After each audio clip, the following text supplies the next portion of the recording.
Welcome to High School Highlights. I am Brandon Chapman. On Thursday, I checked out the Guthrie at Carl Albert battle, and Carl Albert got things started off early. Oh, we got a little trickery. It's Daytawion looking deep. That's Daytawion Lowe.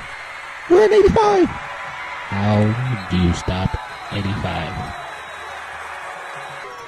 One of the biggest differences in the game was the Carl Albert Titans' ability to run the football, led by senior running back David Lowe.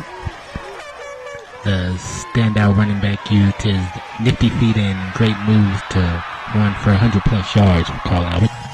The Blue Jays' Clayton Smith was not to be outdone with this run here, which set up the Blue Jays' first touchdown.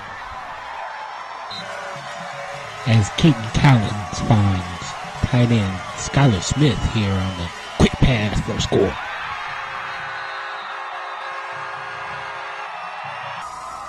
This play here was the ideal snapshot of what happened on the night, as Guthrie quarterback Keaton Collins was constantly pressured. Sometimes it turned out well, sometimes.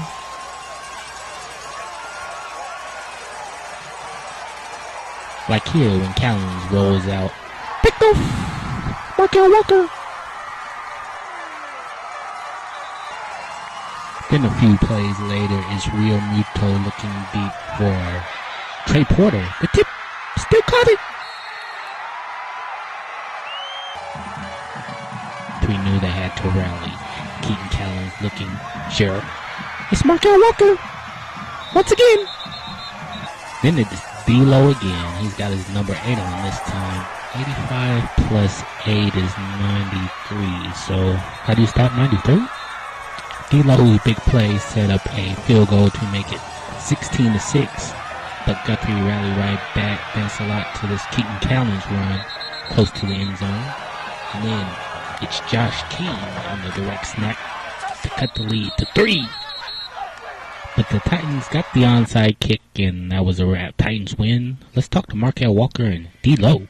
Just watched a lot of film, and then we came up with a good game plan to shut down Dante. But then towards the end, he got a couple catches on us, and then we just have to muscle up, like you say, be the hammer, not the nail.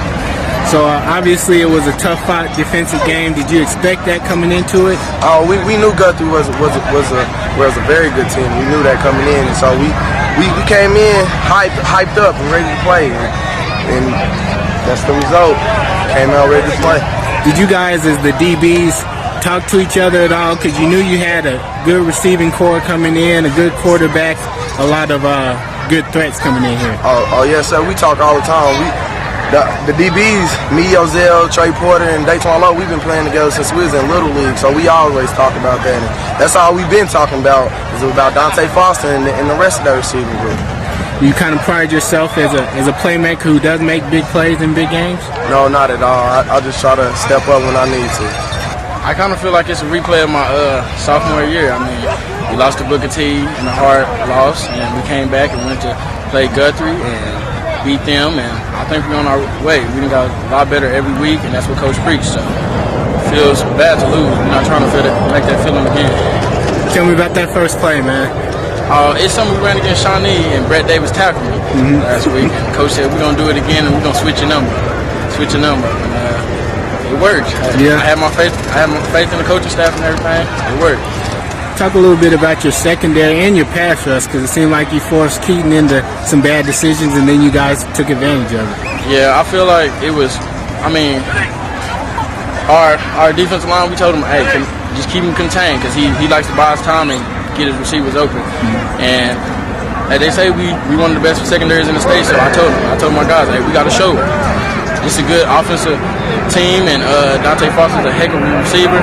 I mean, he made big plays, and pretty much we contained him. That's all we could do was contain him. I think we did a very good job doing it.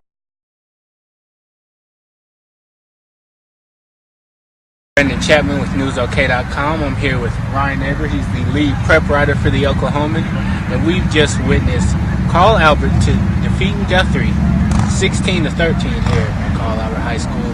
So Ryan, what are your initial impressions of the game tonight? Carl Albert certainly isn't the team that got beat by Tulsa, Washington to start the season. They've gotten a whole lot better since that game.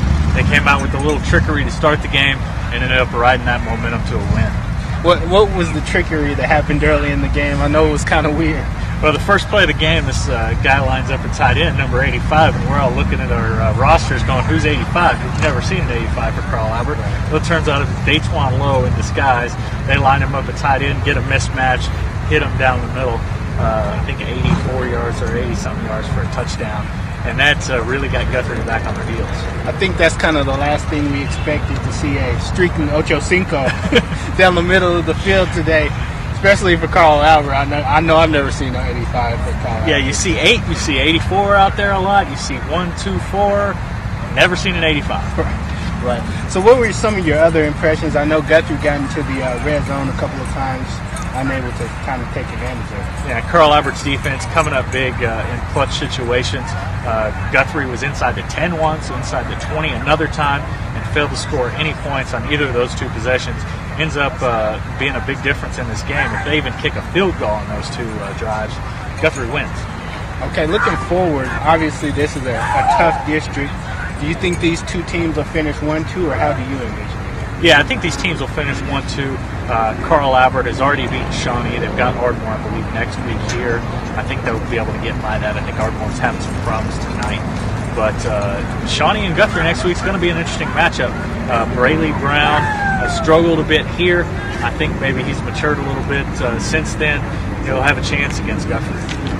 Well, Ron, we really appreciate your expertise. Continue to tune in to newsok.com. All years we'll have game of the week and analysis after the game.